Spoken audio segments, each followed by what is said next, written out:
Bugun biz tez va foydali pishar tovuq bilan kartoshka qilamiz. Bismillahirrohmanirrohim. Birinchi o'rinda tovuqqa marinovka qilamiz.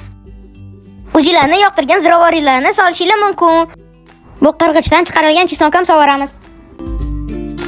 Ustidan mayonez qoramiz sochinroq chiqish uchun. Yaxshilab mayonezni botiramiz tovuqimizga, chunki tovuqni hamyog'iga tegish kerak. Endi kartoshkani qilishga boshlaymiz. Ustidan o'zingiz xohlagan ziravorlarni solishingiz mumkin. Ozgincha yog' ham qo'shib Patnisga yig'ishni boshlaymiz va duxovkaga qo'yamiz.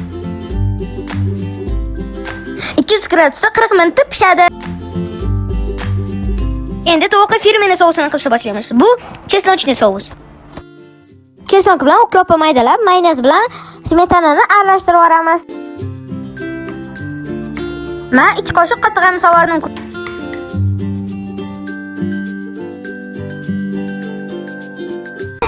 Mana ovqatimiz tayyor bo'ldi. Endi yeb ko'ramiz. Bismillahirrohmanirrohim. Albatta tayyorlab ko'ringlar. Mazasi juda ham mazali. Sizlarga tavsiya qilamiz.